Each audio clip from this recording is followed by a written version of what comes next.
All right, let's look at the homework 7.4, problem number 2. All right, so let's find the partial fractions here.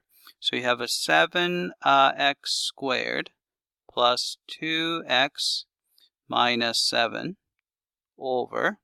All right, I'm going to factor this out. So I'm going to pull x out. So you have a x. And then you have x squared minus 1, which can be factored out as x minus 1 times x plus 1. Right? So we can split this guy as, so I'm going to use x here. And then we have a x minus 1. And we have x plus 1. Right? They're all linear factors, so you have a constant a, b, and c there. Right? So I'm going to put them all back together.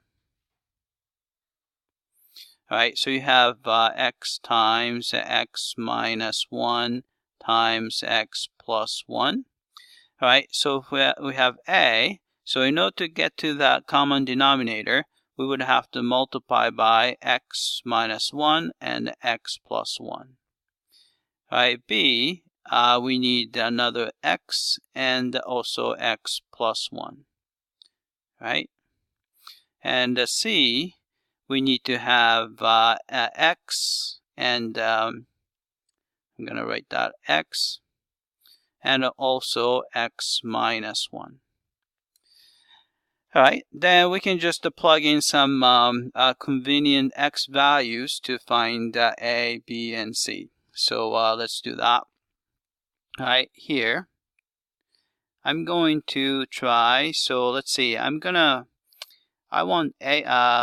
want b and c to go away, so I'm going to try x equals 0.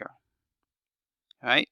So if x equals 0, so here negative 1 times positive 1, so it's going to be negative a. And this is going to be 0, and that's going to be 0.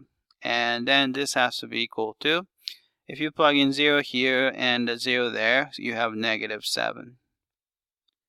Right, which means that we can just multiply by negative 1 to get the a value. A value is going to be 7. Right? So if we want to get rid of, say, a and c, I'm going to try x equals 1. So x equals 1. Right? So here a is gone. Here 1 times 2, so it's a 2b. And that's going to be 0, right? Then if you plug in 1 here, so it's going to be 7 times 1, so 7 plus 2, so it's a 9 minus 7, it's 2. So we can divide through by 2 to get b. b is actually 1. All right, and in order to find c, I'm going to plug in x equals negative 1. All right, so if you plug in, so a and b are gone, and a negative 1 times negative 2. So it's a 2c is equal to, all right, if you plug in negative 1 here, so it's going to be 7 minus 2, so it's 5, minus 7, so it's negative 2. All right, which means that by dividing by 2, c happens to be negative 1. All right, so this integral becomes, right, so it's an integral. A is 7 over x. B is 1. So it's going to be 1 over x minus 1. C is negative 1. So it's a negative 1 over x plus 1. And with respect to x. All right, so this is going to be equal to, all right, pull 7 out. Antiderivative of 1 over x is natural log of absolute value of x. And plus antiderivative of 1 over x minus 1 would be natural log of absolute value of x minus 1.